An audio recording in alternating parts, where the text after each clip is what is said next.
Assalamualaikum warahmatullahi wabarakatuh. Saya Iwani Nur Hadirah binti Muhammad Fazlan 054845.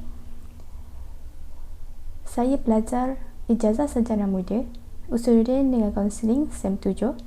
Baiklah, saya akan membentangkan salah satu hikam daripada subjek dirasah Tasawuf An-Nasiyah, iaitu di bawah pensyarah Prof. Madya Dr. Syed Hazrul Lutfi bin Said Omar.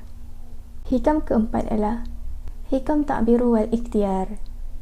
Apa itu takbir? Dari sudut bahasa, iaitu rancang ataupun meneliti terhadap sesuatu perkara dan melihat kesudahannya. Dari sudut istilah pula, Imam Ahmad Zarruq berkata, kita mengurus ataupun merancang sesuatu perkara yang akan berlaku pada masa hadapan.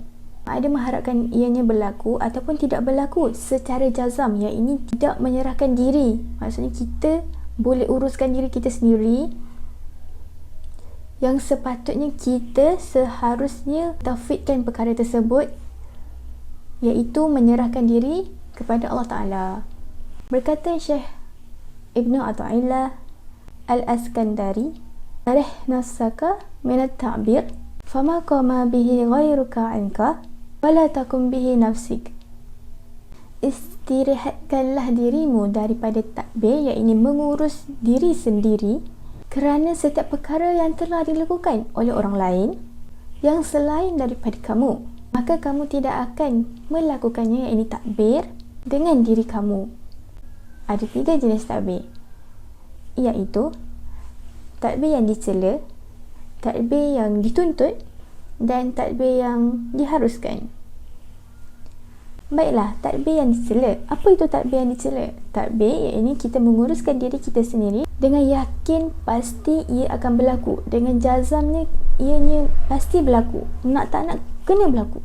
Bila ada sikap seperti ini menunjukkan kita betul-betul nekat untuk melakukannya, ini adalah takbir yang tercela, kerana ia dikatakan buruk adab. Ia seolah-olah nampak terlalu gelojoh dan tergesa-gesa untuk melaksanakan sesuatu perkara tu, kerana dia yakin yang perancangan dia tu pasti berjaya, mesti berjaya. Jadi perkara takbir seperti ini sangat dicela. Sebagai contoh, seorang pelajar ingin mendapatkan keputusan yang cemerlang dalam keperperiksaannya akan datang. Jadi mulai hari ini dia akan berusaha bersungguh-sungguh sampailah dia dapat. Dan dia yakin hujungnya nanti dia pasti akan dapat. Dia yakin sangat, dia nekat sangat. Dia belajar pagi, petang, siang, malam, tengok buku semua, dia buat latihan. Tapi masalah dia sekarang, dia yakin sangat dia akan dapat markah yang cemerlang. Maksudnya dia yakin apa yang dirancangkan oleh diri dia, iaitu dia boleh menguruskan diri dia sendiri mengikut perancangan dia. Tapi dekat sini, takbir seperti ini adalah takbir yang dicela. Sebab dia mesti, dia boleh, dia menggunakan perkataan mesti, dia nekat, dia akan kata akan jadi juga hujungnya nanti keputusannya baik, keputusannya cemerlang. Jadi ini adalah takbir yang dicela. Seterusnya, takbir yang dituntut. Takbir yang dituntut ni maksudnya kita uruskan diri kita untuk melaksanakan sesuatu yang dituntut, sama ada ianya wajib ataupun sunat. Wajib ataupun sunat untuk dilakukan serta menyerahkan urusan hati tersebut. Contohnya, kita nak solat zuhur ni, kita nak solat zuhur.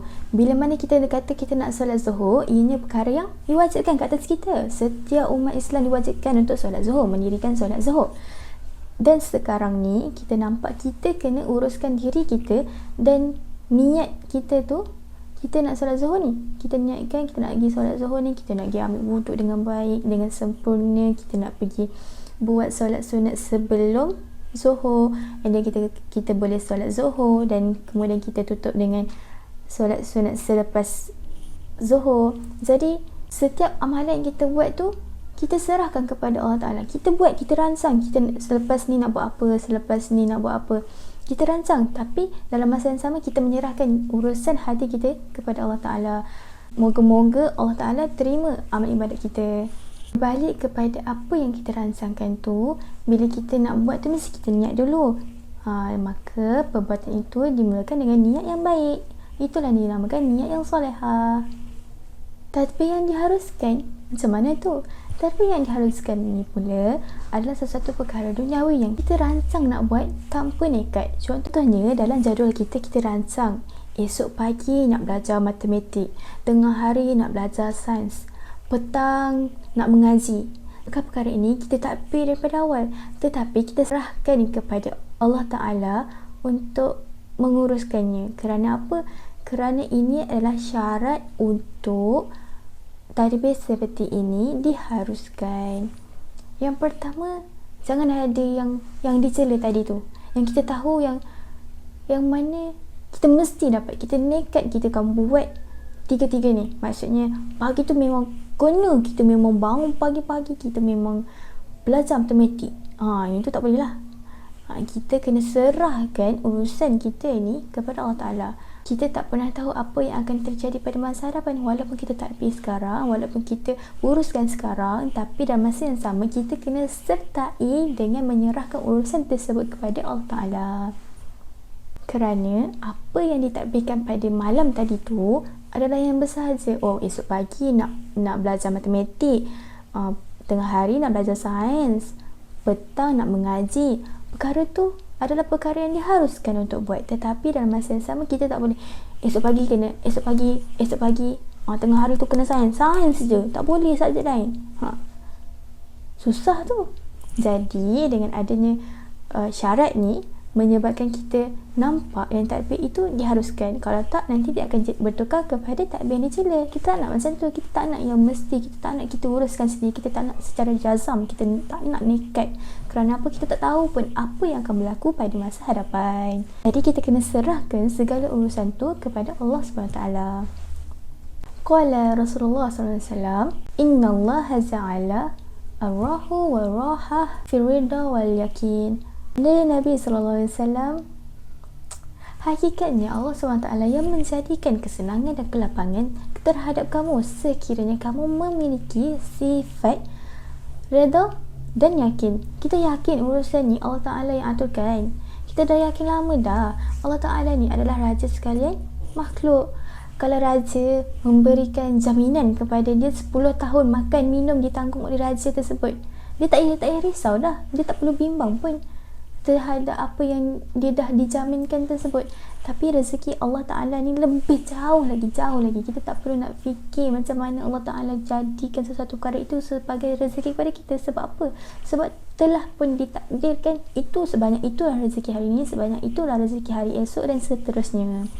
Jadi kita nampak yang sebenarnya bukan kita mentadbir diri kita sendiri, tapi dalam masa yang sama kita kena ikhtiar lah, kita kena berusaha juga. Tapi dalam masa yang sama kita kena sertai dengan menyerahkan urusan tersebut kepada Allah Ta'ala kembali. Keperluan tadbir dalam kehidupan. Qala Rasulullah SAW, at-tadbir nisfu aish. Ini tadbir ni sebenarnya sebahagian daripada kehidupan kita juga. Jadi iyalah, kita memang perlulah untuk tadbir kita diri kita sendiri. Kita nak bangun pukul berapa, kita kena urus. Tapi dalam masa yang sama kita serahkan kepada Allah Ta'ala. Kita tak tahu pun esok tu apa akan jadi kan. Kena cukup syarat-syarat tu. Kita tak boleh esok bangun pagi pukul 6. Mesti bangun pukul 6. Kalau terlajak, Kalau bangun sebelum, kita nak marah siapa?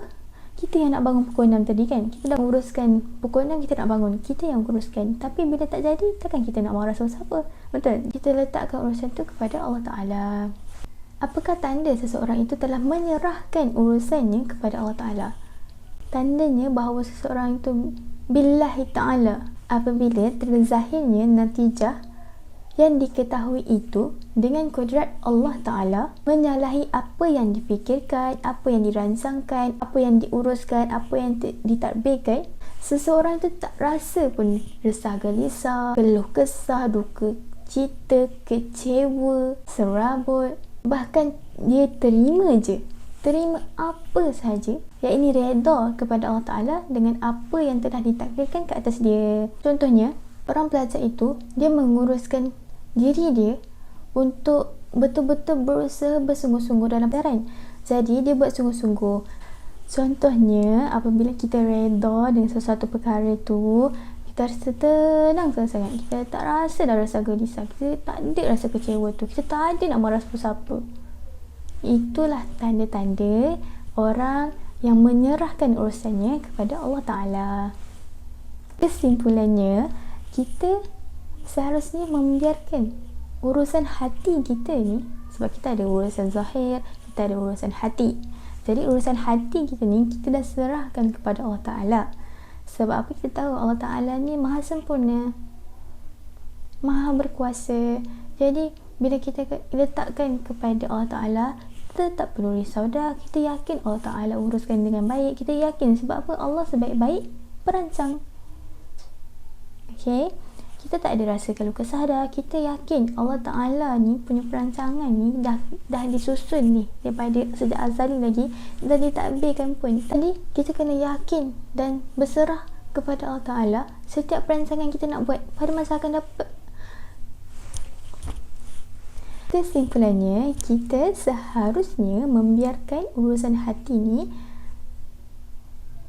dengan menyerahkan segala perancangan dan urusan kepada Allah Ta'ala yang maha berkuasa, maha sempurna. Sebab itulah redha tu penting. Bila kita redha dengan apa jua perancangan Allah Ta'ala ni, takdir Allah Ta'ala ni, hati kita akan mudah tenang, kita rasa aman, kita rasa tenteram je.